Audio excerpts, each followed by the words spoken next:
In the wake of a career-shattering scandal, documentary filmmaker Clara Vance seeks refuge in the remote, idyllic town of Harmony Creek. Her assignment is simple: shoot a vapid promotional piece on America's happiest town. But the town's perfection is a facade. Every resident wears a wide, unwavering, and deeply unsettling smile. Clara soon discovers their relentless cheerfulness is the product of a psychoactive fungus, a symbiote that erases all negativity. Now, trapped in a quarantine of contentment, she must play along and feign happiness, or be violently purged by a community that cannot tolerate a single note of dissonance. Let's begin the story. Get comfortable and listen closely.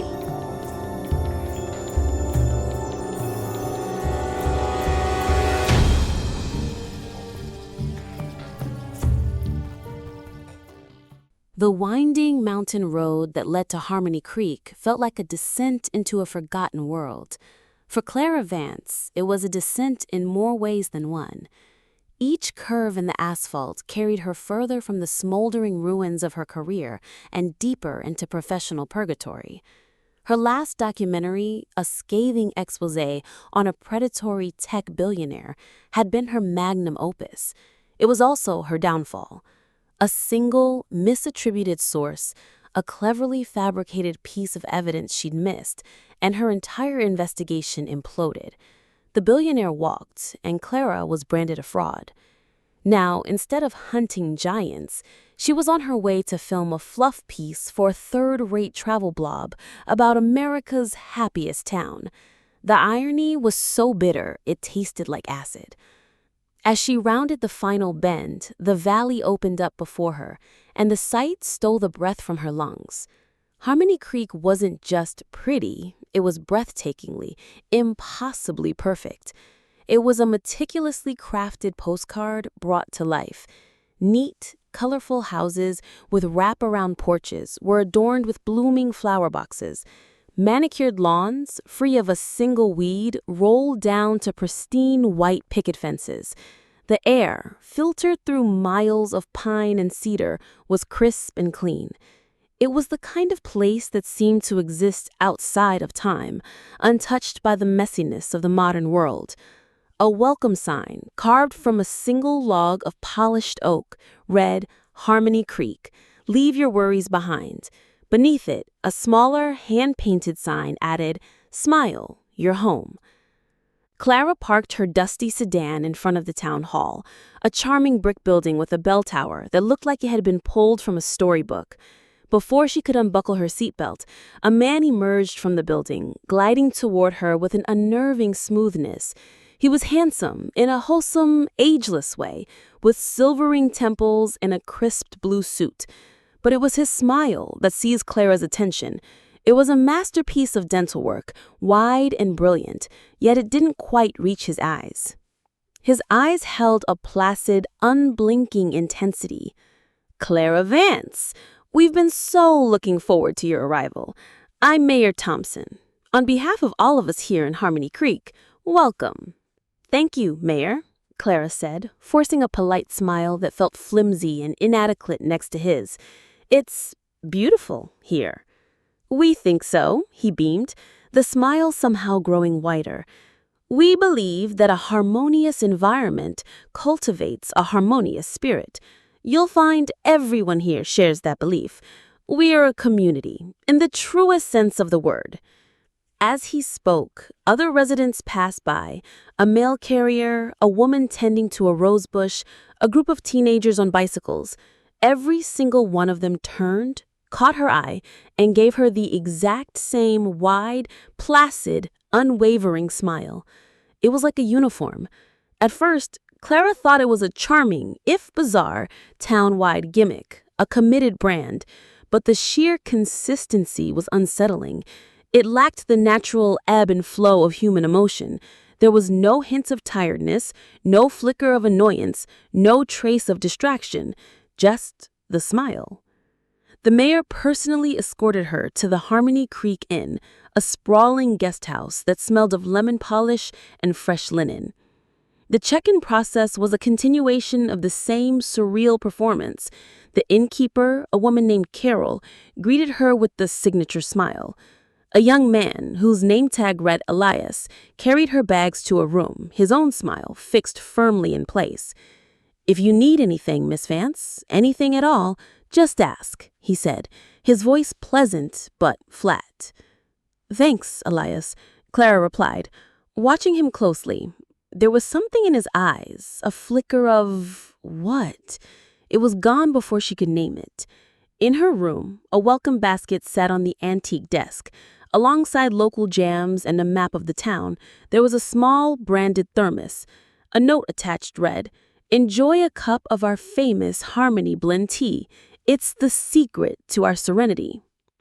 Clara, weary from the long drive and the even longer fall from grace, unscrewed the cap. The tea was warm with a pleasant earthy aroma. She poured a cup and took a sip. It tasted of chamomile and something else she couldn't quite place, a faint, sweet, loamy flavor. As she drank, a subtle, relaxing calm washed over her. The knot of anxiety in her stomach, a constant companion for the past 6 months, seemed to loosen its grip. She attributed it to the end of a stressful journey, the quiet of the room, the promise of a simple, brain-dead assignment. It was just tea, after all. She finished the cup, the lingering taste of the earth on her tongue, and looked out the window at the impossibly perfect, smiling town. For the first time in a long while, she felt a strange, unnerving sense of peace. The next morning, Clara began her work. Her professional instincts, dulled by months of depression, began to sharpen as she set up her camera in the town square. Her job was to capture the essence of Harmony Creek, to create a video that would make stressed-out city dwellers want to pack their bags and move here. The problem was, the essence was deeply, profoundly wrong. Her first interview was with the baker, a burly man named George, whose forearms were dusted with flour. He stood before her camera, his smile as wide and fixed as the mayor's. "So, George," Clara began, trying to sound engaged, "what's the best part about living in Harmony Creek?" "It's the contentment," he said, his voice a cheerful monotone. "There are no bad days here. The community supports you, and you support the community. We all share in the town's bounty, and we all share in its peace." "That's lovely, but surely there are challenges. What about when you first moved here? You mentioned you came from Chicago. That must have been a big adjustment." George's smile didn't waver, not an inch. "I had hardships in my old life, yes. Sadness, anger, but Harmony Creek teaches you to let those things go. They're unnecessary baggage. Why carry a burden when you can set it down and smile?" Clara felt a chill crawl up her spine. He spoke of past trauma with the same emotional detachment as if he were reciting a grocery list. His eyes, like the mayor's, were serene pools, betraying none of the micro-expressions, the brief flicker of pain, the shadow of memory, that should accompany such a reflection. She filmed 3 more interviews that morning, a school teacher, a librarian, a mechanic. The result was the same. Their answers were relentlessly positive, bordering on robotic. They used the same words over and over: contentment, harmony, community, peace. The footage was unusable. It wasn't a puff piece. It was a horror film. She was interviewing a town of cheerful mannequins. Her last interview of the day was with Elias, the young man from the inn.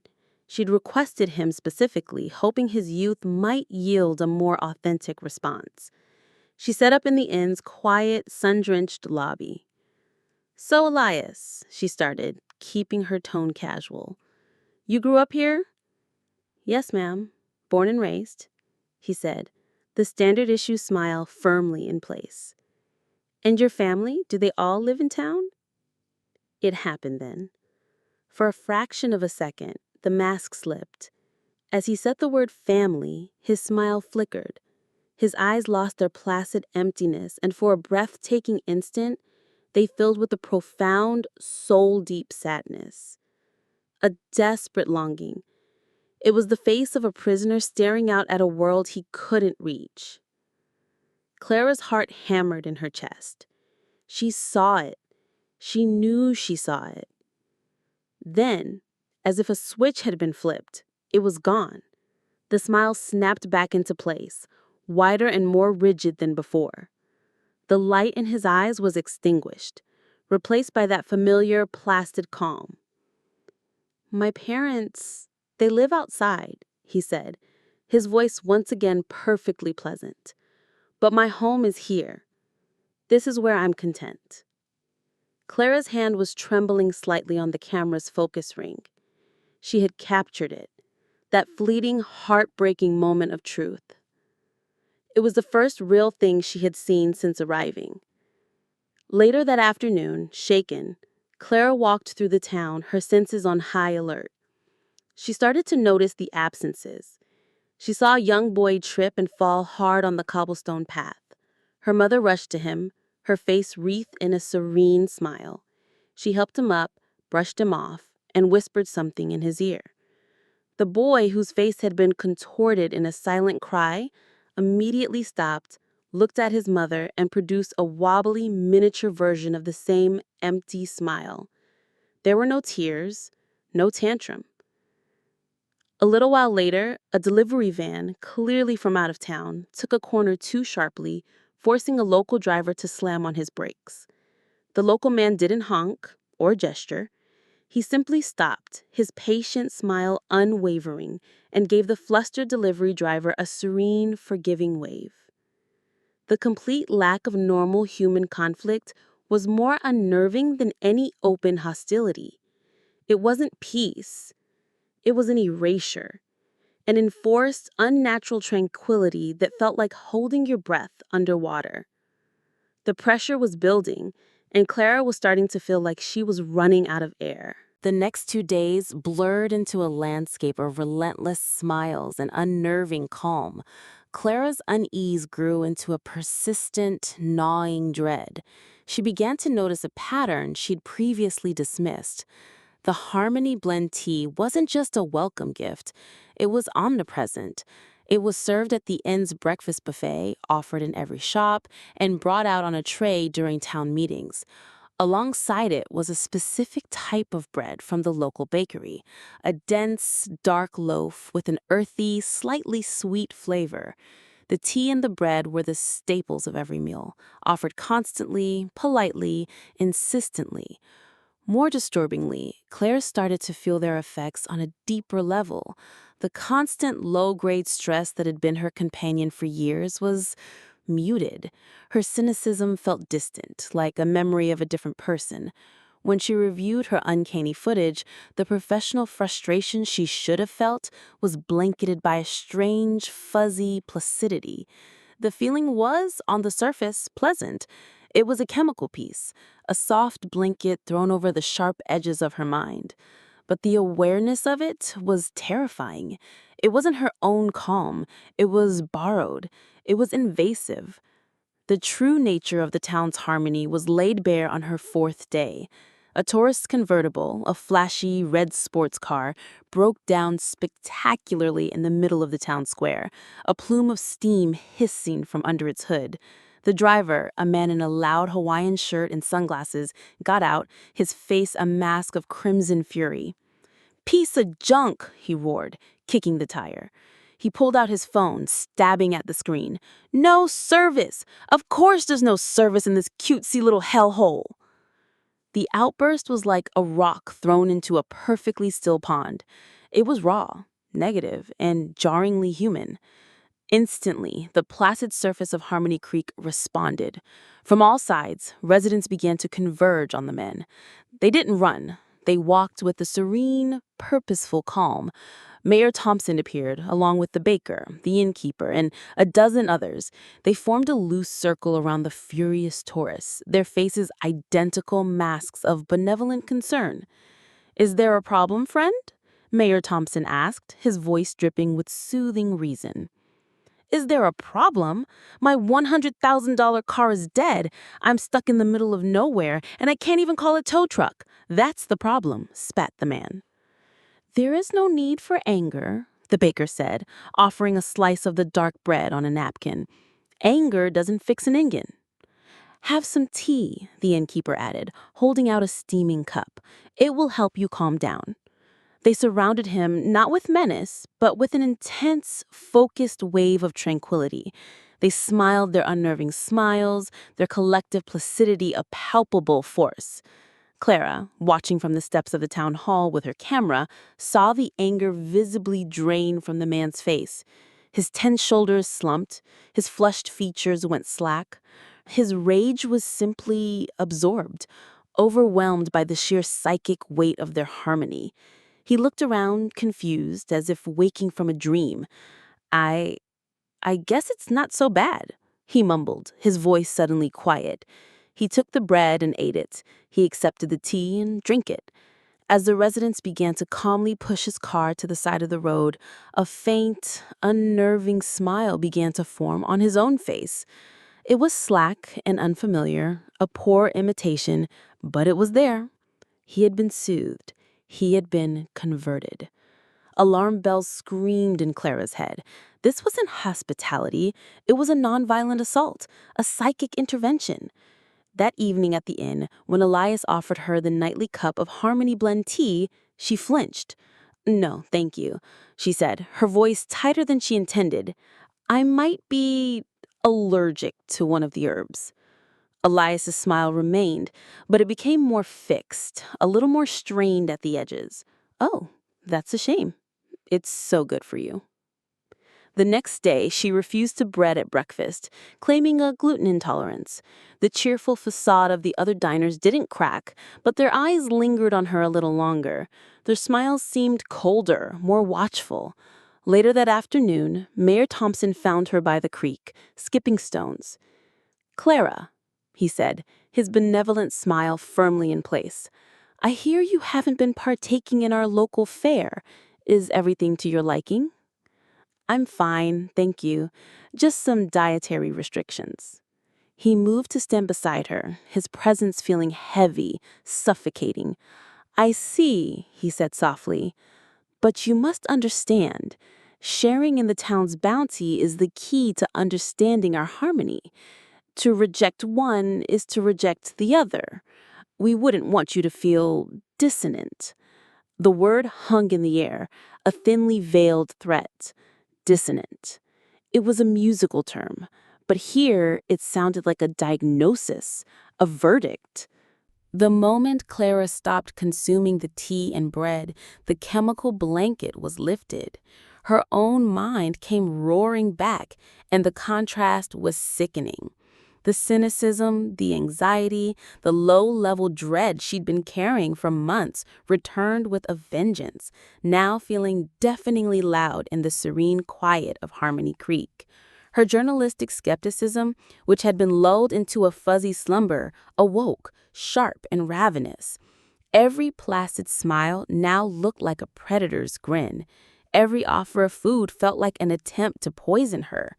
Paranoia became her shadow. The withdrawal was physical. She had a pounding headache and her hands trembled.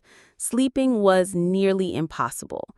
She'd lie awake in the suffocating silence of the inn, listening for any sound that wasn't cheerful, for any crack in the placid perfection. On the third day of her self-imposed fast, she was walking on a trail at the edge of town, the dense woods a welcome shield from the ever-watching eyes of the residents. She heard a twig snap behind her and spun around, her heart leaping into her throat. It was Elias. Away from the prying eyes of the town square and the inn's lobby, his face was transformed. The smile was gone, completely vanished. In its place was a mask of sheer, unadulterated terror. His eyes were wide and haunted, darting nervously towards the trees. "You have to be careful," he whispered, his voice a rushed, frantic hiss. "They're watching you. They know you're not drinking the tea." Elias, what is going on here? What is in the food? Clara demanded, keeping her own voice low. His face crumpled. It's the bloom, he said, the words tumbling out. In the caves, beneath the old quarry, they feed it to us, in the tea, in the bread, in everything. The bloom? It's a fungus. It quiets the bad feelings, he explained, his hands twisting together. Sadness, anger, fear, it just pushes them down until you can't feel them anymore. But it does something else. It makes you part of the quiet, part of the harmony, and the harmony doesn't like noise. He took a step closer, his eyes pleading. They call it dissonance. That's what you are now, a dissonant note. The town doesn't tolerate it for long. If you can't smile for real, you have to pretend, he stressed, his voice cracking. Pretend until you get out, if you still can. Suddenly, his eyes shot towards the edge of the woods. His entire body went rigid. The mask of terror was wiped away in an instant, and the placid, empty smile snapped back onto his face like a steel trap. It's a beautiful day for a walk, isn't it, Miss Vance? He said, his voice now artificially bright and loud. He gave a sharp nod and walked quickly back towards the town, not looking back. The caves. Elias's words echoed in my mind. Following a half-overgrown path he'd subtly indicated with a flick of his eyes, Clara pushed deeper into the woods, towards the abandoned quarry he'd mentioned. After 20 minutes of hiking, she found them. The entrance to the caves was nestled at the base of a granite cliff face, partially hidden by ferns and creeping vines. The first thing she noticed was the smell. It was the same sweet, earthy, loamy scent from the Harmony blend tea, but here it was 100 times more potent, thick and cloying in the air. The rocks around the entrance were covered in a strange, pale, almost luminous lichen. It pulsed with a faint, sickly white light in the shadows of the trees. She took a hesitant step inside. The air was cool and damp. The pale fungal glow illuminated the cavern walls, which were webbed with thick, fleshy veins of the stuff. It was alive. It seemed to breathe. This was the source, the heart of Harmony Creek's unnatural peace. This was the bloom.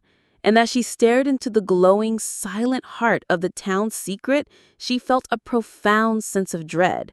She wasn't just a journalist uncovering a story anymore. She was an infection, and the town's immune system was about to kick in. Armed with the terrifying knowledge of the bloom, Clara knew she couldn't rely on interviews or observation anymore. She needed proof, context, a history. That night, fueled by adrenaline and black market coffee she'd stashed in her car, she put her old skills to use. Breaking into Harmony Creek's small, seldom-used town hall archive was surprisingly easy.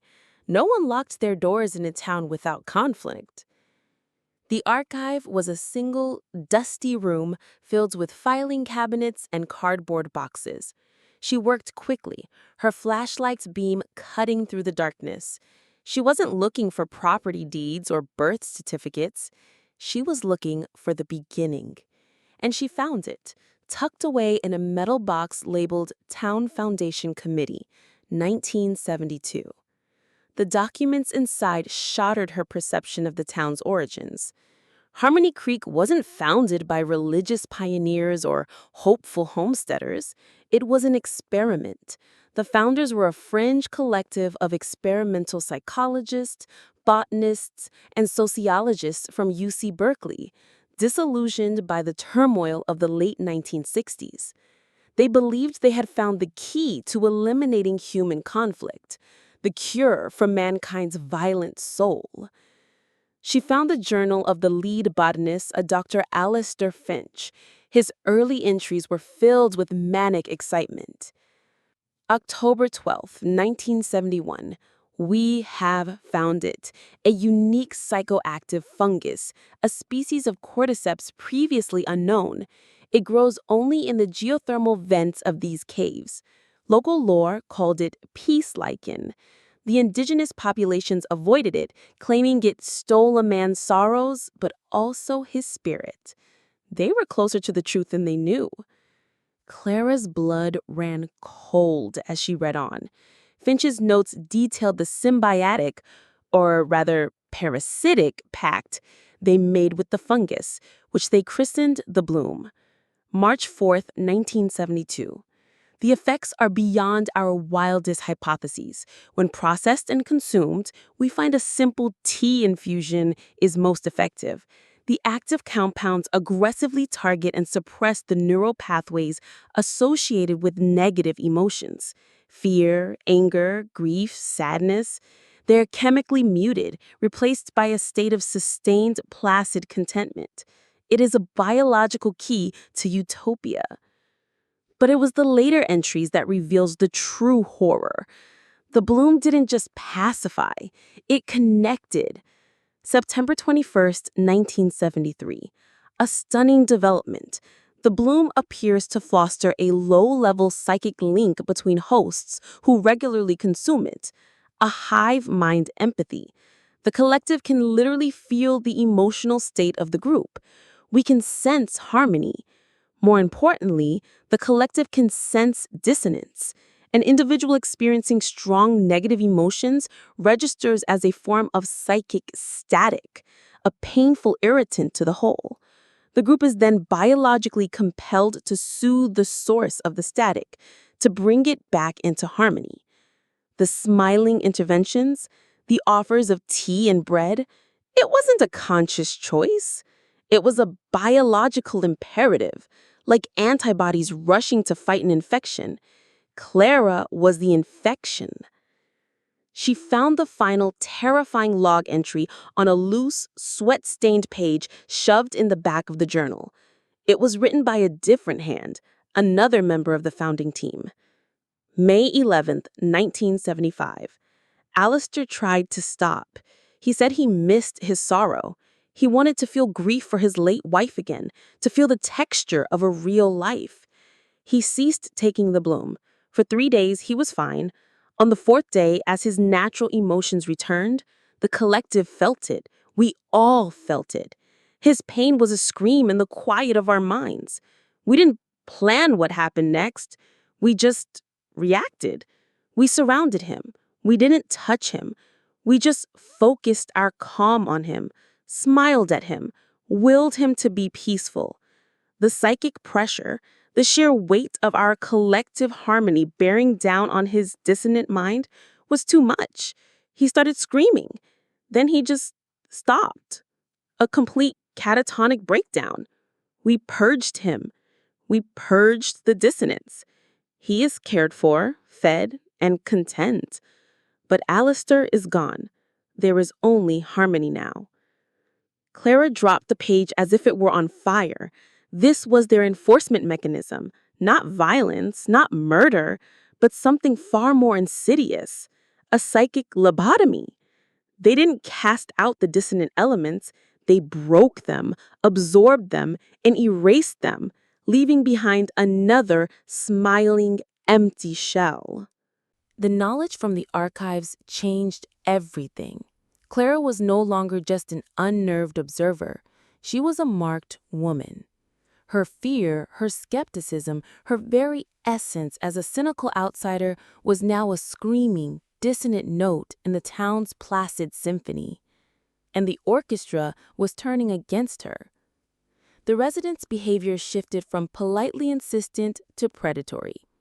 Their smiles, once just unsettling, were now weapons. They were fixed, glassy, and predatory, the grins of sharks circling their prey. They watched her constantly. If she walked down the street, heads would turn in unison, a dozen smiling faces tracking her progress. They followed her at a distance, their silent, cheerful presence a constant weight on her shoulders. The offers of tea and bread became more frequent, more insistent, no longer friendly gestures, but demands. "You look tired, Clara," the librarian said, blocking her path as she left the general store. "A cup of Harmony Blend will restore you." Her smile was a painted rictus. "No, thank you, I'm fine," Clara said, her voice trembling. "Don't be silly. You must share with us," the woman insisted, pushing the steaming cup towards her. Clara recoiled and hurried away, the woman's cold, unwavering smile burning into her back. The town was closing in, systematically cutting off her escape.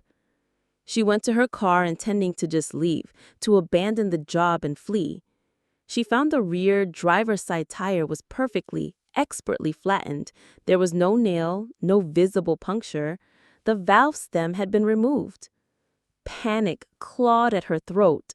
She ran back to her room at the inn, grabbing her cell phone to call for help. No service.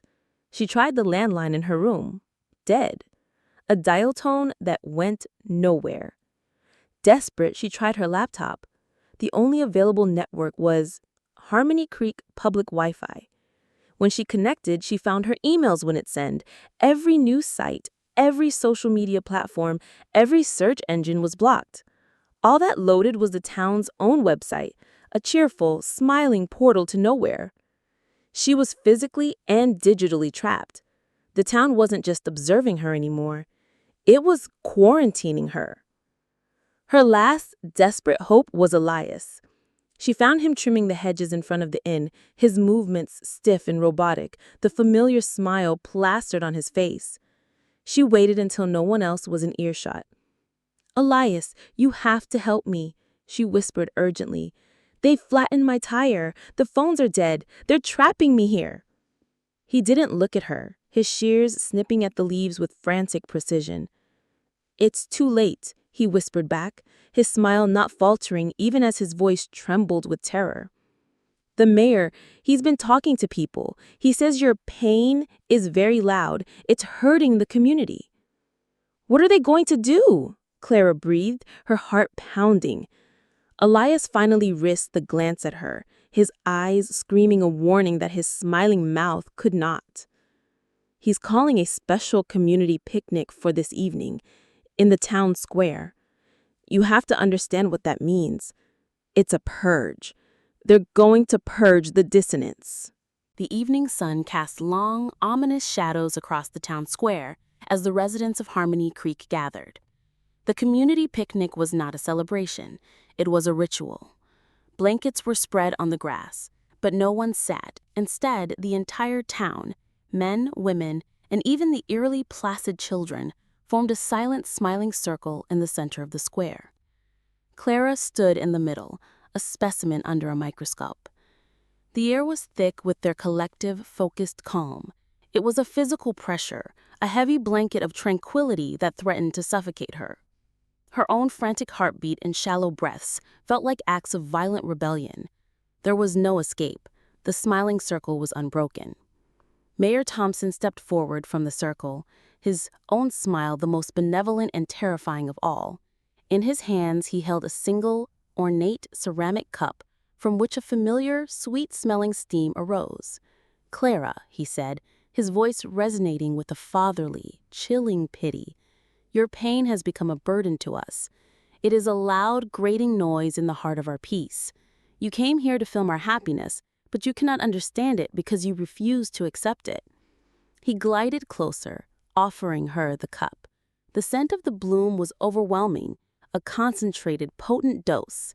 "It is time for you to truly join us," the mayor said, his voice soft and inexorable. "It is time for you to let go of your sorrow and be happy. Drink this, be one with us, be harmonious." This was it, the choice. She looked at the faces in the circle, the baker, the librarian, Elias. His smile was a ghastly stretched-out thing, his eyes wide with the terror he could not express. She saw her options laid bare. She could submit, drink the tea, lose herself, and become another smiling empty vessel in this placid sea. She could break down, allow her genuine, overwhelming fear to consume her, letting out the scream that was building in her chest. But she knew from the archivist's notes that this would only trigger the purge, her mind snapping under the psychic weight of their intervention. Or she could fight, not with her fists, but with her mind, with her skills. She couldn't outsmile them, she couldn't outcalm them, so she had to introduce an element so foreign, so complex, that their simple binary system of harmony or dissonance couldn't process it. With a trembling hand, Clara reached into her jacket and pulled out her camera.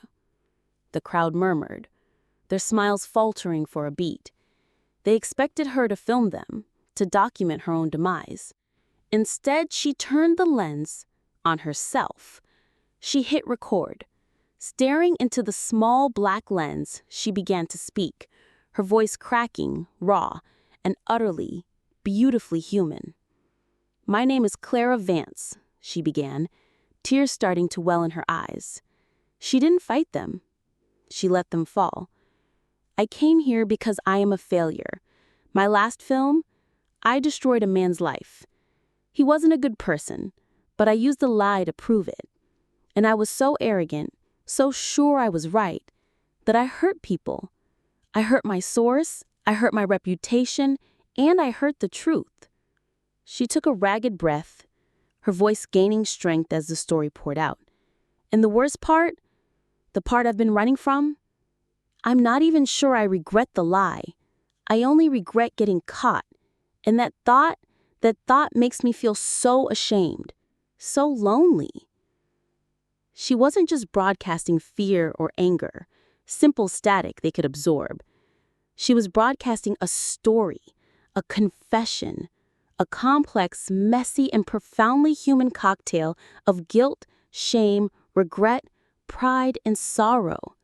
She was weaponizing empathy. "I miss the person I was before all this," she cried, her monologue raw, unscripted, and powerful. "I miss believing in something. I carry that failure with me every single day. It's a weight, and it's mine." The effect on the residents was catastrophic. Their simple, placid smiles were not equipped for this. Faced with a powerful, authentic, emotional narrative they had no biological or psychological framework for, their system crashed. The mayor's perfect smile began to twitch. The librarian's face contorted in confusion.